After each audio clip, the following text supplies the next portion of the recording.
வணக்கம். இரவு நேர பிரதான செய்திகளின் ஊடாக நர்மதா சிறையில் முதலில் தலைப்புச் செய்திகள். முட்டை விலை தொடர்பில் விடுக்கப்பட்ட கோரிக்கை. ஆசிரியர்களின் சம்பள அதிகரிப்பு அமைச்சர் வெளியிட்ட முக்கிய அறிவிப்பு. சீனா படைத்த சாதனை பால் உற்பத்தியை பெருக்க அதிநவீன தொழில்நுட்பம். இனி விரிவான செய்திகள். உற்பத்தி செலவுகள் அதிகரித்துள்ளதால் முட்டை உற்பத்தியை தொடர்வது சாத்தியமற்றதாகிவிட்டது என அகில இலங்கை கோழி உற்பத்தியாளர்கள் சங்கம் தெரிவித்துள்ளது.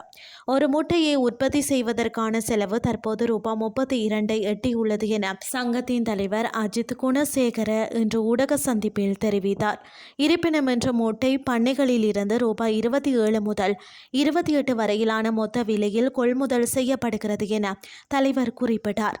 அதன்படி சிறு மற்றும் நடுத்தர தொழில் முனைவோர் இந்த பண்ணைகளை தொடர்ந்து நடத்த முடியாத ஒரு நிலை ஏற்பட்டுள்ளது என்று அவர் மேலும் கூறினார். ஒரு முட்டைக்கு ரூபாய் 6 மதிப்பு கூட்டு வரி விதிக்கப்படுவதாகவும் இந்த வரி விதிக்கப்பட்டதும் உற்பத்தியை தொடர்வதை சாத்தியமற்றதாகியுள்ளது என்று அவர் மேலும் தெரிவித்தார். அதன்படி முட்டை உற்பத்தியாளர்களை பாதுகாக்க ஒரு முட்டைக்கு குறைந்தபட்ச விலையை நிர்ணயிக்குமாறு தலைவர் அரசை கேட்டுக்கொள்கிறார்.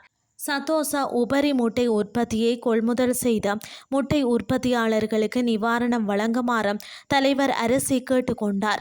சிறு மற்றும் நடுத்தர விவசாயிகள் முட்டை உற்பத்தியில் இருந்து விலகினால் நாட்டில் முட்டை தட்டுப்பாட்டை தடுப்பது சாத்தியமில்லை என்றும் அதன்படி முட்டைகளை இறக்குமதி செய்ய வேண்டியிருக்கும் என்றும் தலைவர் தெரிவித்தார். இதற்கிடையில் சந்தையில் ஒரு முட்டையின் விலை ரூபாய் 30 முதல் 35 வரை உள்ளது. அரசாங்கத்தின் கொள்கைகளுக்கு அமைய ஆசிரியர் சேவையில் உள்ள சம்பள பிரச்சினைகளை தீர்ப்பதற்காக படிப்படியாக சம்பள உயர்வு வழங்கப்படும் என்று பொது நிர்வாக மாகாண சபைகள் மற்றும் உள்ளூராட்சி அமைச்சர் சந்தன அபேரத்ன உறுதியளித்துள்ளார். இலங்கையில் அதிக வருமானம் பெறும் முதல் 10 தொழில்களுக்குள் ஆசிரியர் சேவையை உள்வாங்குவதே அரசாங்கத்தின் எதிர்பார்ப்பு என்றும் அவர் மேலும் சுட்டிக்காட்டினார்.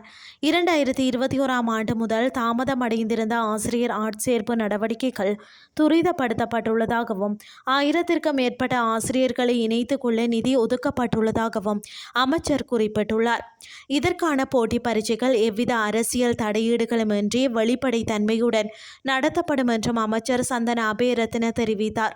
நாட்டின் கல்வி முறையில் பாரிய மாற்றங்கள் ஏற்படுத்த அரசாங்கம் திட்டமிட்டுள்ளதாக குறிப்பிட்ட அமைச்சர் எதிர்காலத்தில் தரம் 9இல் தேசிய மட்டத்திலான பரீட்சை ஒன்றை நடத்த நடவடிக்கை எடுக்கப்படும் என்றும் தெரிவித்துள்ளார்.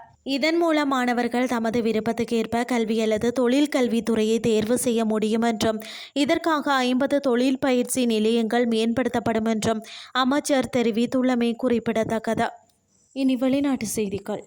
உலக அளவில் பால் தரம் உயர்தர ஆடுகளை பாரம்பரிய முறையில் வளர்த்த ஒரு புதிய மந்தையை உருவாக்க குறைந்தது 8 முதல் 10 ஆண்டுகள் வரை நீண்ட காலம் தேவைப்படுகிறது. இந்த கால்நடை துறையில் ஒரு பெரிய சவாலாக இருந்து வந்தது. இந்த நீண்ட கால காத்திருப்புக்கு சீன விஞ்ஞானிகள் தற்போது முற்றுப்புள்ளி வைத்துள்ளனர். சீனாவின் நார்த் வெஸ்ட் A&F பல்கலைக்கழக ஆராய்ச்சி குழுவினர் ஆண்டுக்கு 2800 கிலோவுக்கும் அதிகமாக பால் தரம் சானேன் ரக ஆடுகளின் உடல் செல்களை எடுத்தனர். மேம்பட்ட குளோனிங் தொழில்நுட்பம் மூலம் ஆய்வகத்தில் புதிய கருக்களை உருவாக்கினர். இந்த சோதனையின் வெற்றியாக தற்போது ஒரே பிரசவத்தில் 4 ஆண் 2 பெண் என 6 சூப்பர் ஆடுகள் ஆரோக்கியமாக பிறந்துள்ளன. இவை அனைத்தும் அசல் தாய் ஆடுகளைப் போலவே அதிக புரதச்சத்துள்ள பால் தரம், மரபணு திறனையும் அதிக நோய் எதிர்ப்பு சக்தியையும் கொண்டுள்ளன. சீனாவின் 15வது ஐந்தாண்டு திட்டத்தின்படி நாட்டின் பால் உற்பத்தியை பெருக்க இந்த அதிநவீன தொழில்நுட்பம் ஒரு மிகப்பெரிய மைல்கல்லாக பார்க்கப்படுகிறது. செய்திகள் யாவும் நிறைவடைகின்றது.